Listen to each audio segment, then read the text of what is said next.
All right. Howdy, YouTube and Facebook and everywhere else that whatever. Um, I wanted to talk about the East versus West matches that went on. Excuse me, and also some things I've heard and some things I've noticed, and as far as the WAF rules and versus WAL rules versus PR rules versus Arm Wars rules. Um, Real quick, an amateur. I've got 4 months in to arm wrestling, but I'm 41 years old. I tend to study a lot, and I tend to try to form reasonable, intelligent decisions. But anyway, feel free to disagree. I'm sure you will, some of you. But so real quick, I'm going to echo a lot of things that I've heard a lot of other YouTubers say because I do agree with them. And I'm going to disagree with some of them too because whatever, we can do that. First thing I'm going to agree with is Todd Hutchings, you're a freaking animal. You're a beast. Learn how to slip and get in the strap. I firmly do believe that if you were in the strap, you would have been able to absolutely win that match, if not sweep the match. He had a much stronger hand and wrist and a way to hit, to take your hook away from you. But if you got in that strap, you would have just bowled him over, in my opinion. Matt Mask and Hermes, no real surprise there. Everybody's acting like, Hermes is so strong and this, that, and the other thing and blah, blah, blah. Look, I've only been in this for 4 months, and I know this, that two low hand top rollers, and sometimes they post a little bit more than they low hand, but two low hand top rollers, it literally comes down to who gets the best setup, and who can get that 2 degrees off a center. Once you get that, you get a little bit of wrist flexion, it's all over for whoever. I mean, there is no wars when you're facing two top rollers like that. It's one of them's going down to the pad and quickly.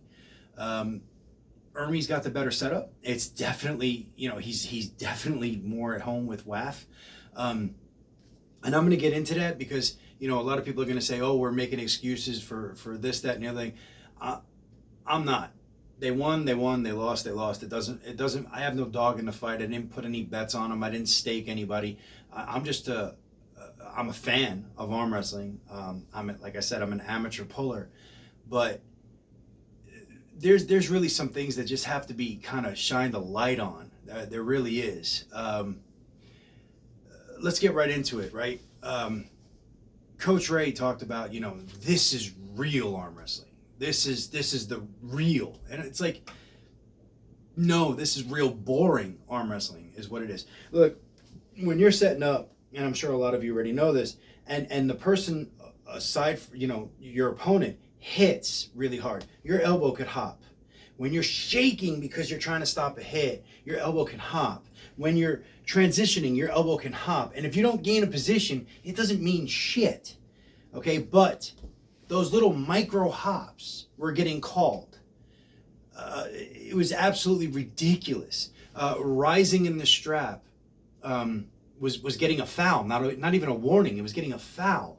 That's crazy. Okay, now I can already hear the European fanboys. Oh, well, that's the way real arm wrestling is done. And, if you can't play by the rules, then blah, blah. Yeah, okay, fine, whatever. I'll give you that. But if WAF is so strict, then why is that allowed when you're losing? Seriously, why is that allowed when you're losing? I'm getting my ass kicked. I'm going to run off the back of the pad, get a restart. Let's go. You do that in the WAL, which is supposed to be the wild, wild west of arm wrestling leagues. When you do that in WAL, it's a professional foul, or, if it's bad enough, or it's a running foul, and you now have to win the match in order to get a restart. Seems fairer to me. If you're going to be a chicken shit and run off the back of the pad, now you're going to have to earn your win. But if it's that bad where you just lift your elbow, you lose. It's that simple. It's a professional foul. You lose. I mean, seriously, WAF is supposed to be that strict. It's supposed to be real arm wrestling, but yet you're allowed to run off the back of the pad like a chicken shit? No. No. You can't have it both ways where you're going to call micro friggin' hops. And I mean micro hops. where you're going to call those all day long, but you're going to sit there and allow somebody to run off the back of the pad knowing that they're losing. And then in the same two competitors, when somebody slips out from under, call that an intentional slip and a win for the other guy. What? Like, one's extremely strict, one's extremely loose in the same rule set. You can't have that. You can't have that. Not to mention, and I don't think Herman Stevens really, I don't think the match would have been different as far as the outcome. I think Herman definitely would have been in the fight a little bit more, especially right-handed.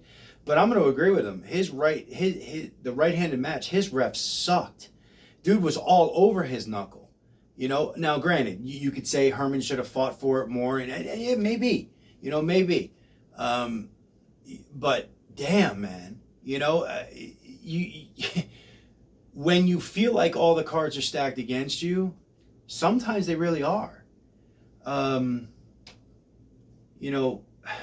trying to think of what else. I think Table Monkeys actually said it the best when they turned around and said that WAF still has a rule set as if they're trying to be an Olympic, they're trying to bring arm wrestling into the Olympics.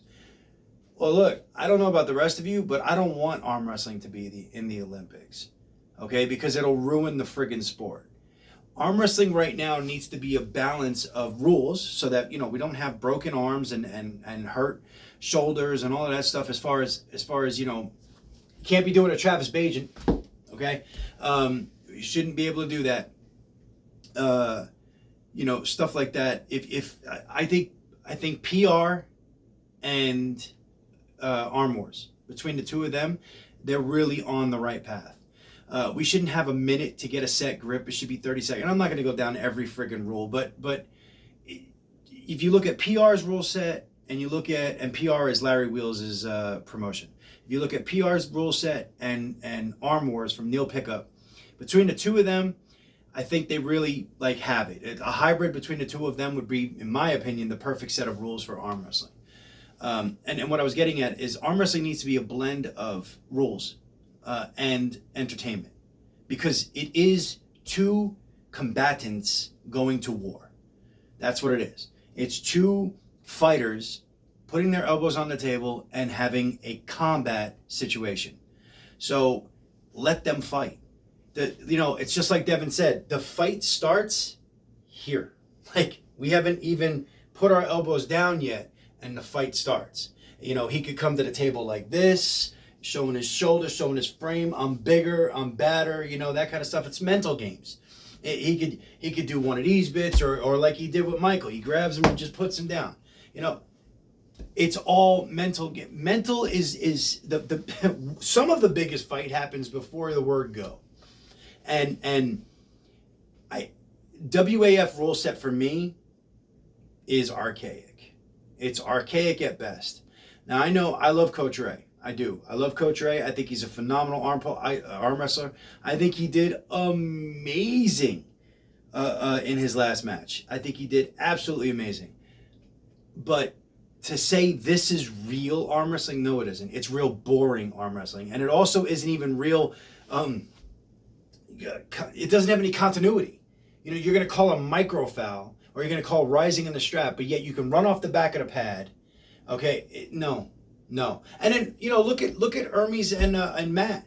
I thought there was going to be a foul for sure when they both went up in the air. We all know what they're doing. They're trying to get the strap down further in their hand. They're trying to get deeper and higher. We all know what they're doing. Well, I thought for sure there'd be a foul. Nobody said anything. You know why? Because Hermes did it with him. But if Hermes sat there and complained, there would have been a foul on Matt Mask. Sorry, folks, I said it. Sorry, I'm not sorry. I'm gonna echo something. I'm gonna leave you with this. I'm gonna echo something from the Bama Bull, Justin Bishop, and from RVJ. It's not East versus West. It's America and Canada versus the entire world. That's exactly what it is. That's the way the fanboys in the arm wrestling discussion group that I belong to treat it.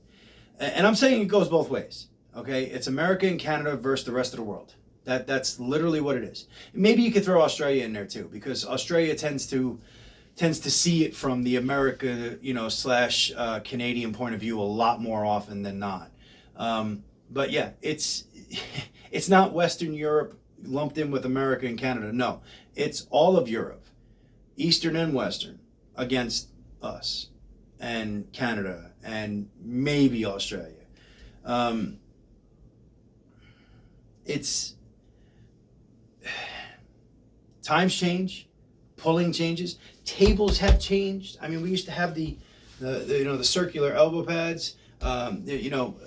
Hell, now they got freedom tables. If you look at Japan, arm sumo, times change, equipment changes, people change, pullers change, rules need to change as well. Especially when there's no continuity through the rules. Again, you can't be so strict as to call micro fouls or micro elbow hops as fouls when literally it can happen to anybody. But then allow somebody to run off the back of the pad in a very chicken shit manner when they're losing. It's horseshit. And if it happened in the WAL, that wouldn't have stood. And the WAL is supposed to be so much more laxed and wild, wild west than WAF. Sorry, folks, but it doesn't fly. Anyway, hope you enjoyed the video. I'm sure I'll get plenty of hate from all the fanboys from the East. I'm not making excuses for anybody that came from North America. I think you all did a great job with what you with what you were given, what you had to work with. I'm not taking anything away from your opponents. All I'm saying is the rule set needs to at least have some continuity through it. If you're going to be super, super strict, then be super strict across the board. This is not being super strict, allowing that. Sorry, it's just not. Yeah. And on a side note, Engin Terzi, I hope your bicep gets better. I saw some ridiculous comments saying that, always faking an injury, this, that, and the other thing. Look, like I said, I've only been in this sport for 4 freaking months, and I know enough from watching Engin Terzi that he ain't gonna fake crap when it comes to a arm wrestling match. He legit pulled his bicep. Funny enough, though, or I shouldn't say funny, ironic enough, if he had gone to more of an outside style pulling, he probably wouldn't have torn his bicep in that situation. But I don't know if he would have got past his opponent either.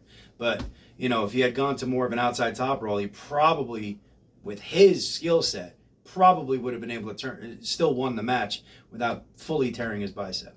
Anyway, God bless everybody. Stay safe. Keep your arms safe, and I'll talk to you next time.